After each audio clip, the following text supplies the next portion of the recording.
Kung may sibuyas ka, try mo itong gawin. Ang sarap.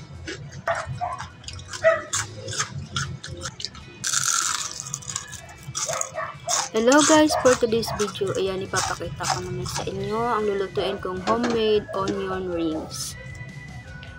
Ayan po, meron ako ditong isang malaking sibuyas. Babalatan ko lang po ito at hihiwain ko lamang po.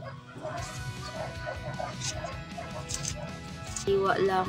Kukuha lang tayo ng bilog ating gagamitin.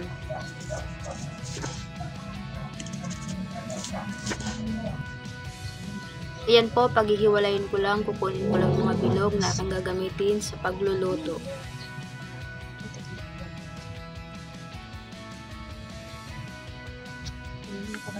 Ito lang po yung mga nakuha akong bilog. Set aside lang po muna natin.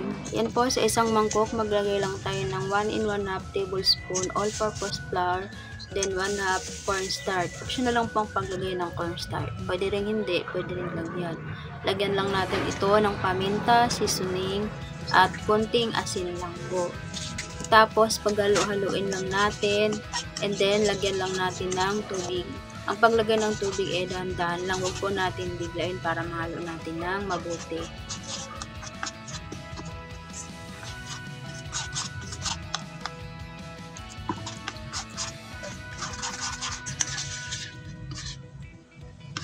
Pagka ganito na yung ating harina, medyo malapot na, maglagay na tayo ng sibuyas. Ayan, ikot lang natin, and then, ilagay naman natin ito sa breadcrumbs.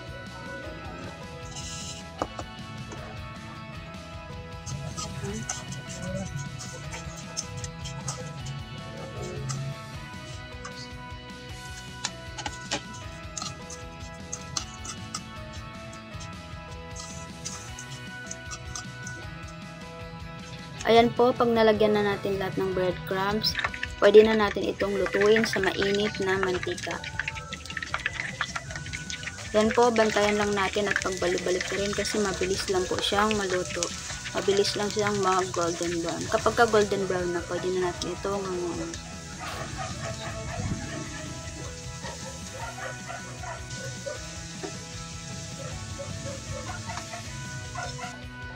At ito na po yung ating finished product. Try nyo din po mga mamshi, napakadali lang lutuin. Pwede nyo rin pong gawin pang snack sa inyong mga kids.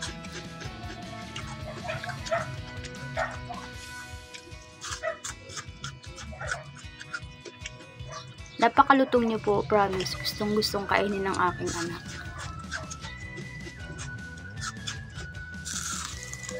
Thank you for watching po. Paki-like, follow, and share na rin po ng aking video.